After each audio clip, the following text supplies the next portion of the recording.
आम्ही मराठी मीडियम मध्ये शिकलो, हो शिकलो. आमची मुलं इंग्रजी मीडियम मध्ये शिकली, हो शिकली. मग याच्यावरती तुम्ही प्रश्न काय उपस्थित केला, ह्यांना मराठीचा पुळका कसा, हे इंग्रजी मीडियम मध्ये टाकतात. बरं, माननीय बाळासाहेब ठाकरे आणि माझे वडील श्रीकांत ठाकरे हे इंग्रजी मीडियम मध्ये शिकलेले आहेत.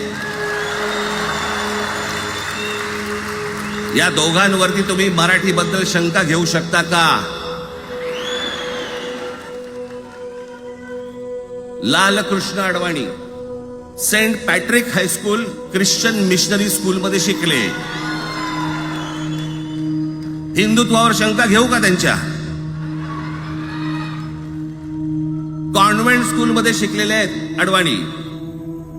दक्षिण भारतामध्ये बघा, तमिळच्या प्रश्नावरती, तेलुगूच्या प्रश्नावरती कडवटपणे समोर येऊन उभे राहतात. कोण विचारते ना, तुमची मुलं कुठे शिकली आणि तुम्ही कुठे शिकलात?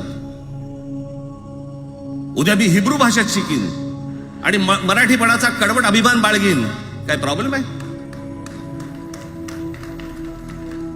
मी आता तुमच्याकडे दक्षिणेतले इंग्रजीमध्ये, मी अगदी थोडक्यात यादी आणली. दक्षिण भारतातील इंग्रजी माध्यमात शिकलेले नेते आणि अभिनेते: Jayalalithaa Doveton English medium school, Stalin English medium school Loyola, Kanimozhi Presentation convent school, Udhayanidhi म्हणजे करुणानिधींचा नातू डॉन बॉस्को, चंद्रबाबू नायडू वडील इंग्लिश टीचर होते, शिक्षण इंग्रजी माध्यमात झालं. पवन कल्याण आंध्र उपमुख्यमंत्री, शिक्षण Saint and.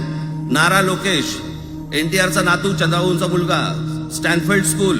Kamal Haasan Santhome high school. अभिनेता विक्रम मॉटफोर्ड स्कूल. अभिनेता Suriya English medium. AR Rahman आधी पद्मशेषाद्री बालभवन आणि नंतर मद्रास ख्रिश्चनी हायस्कूल.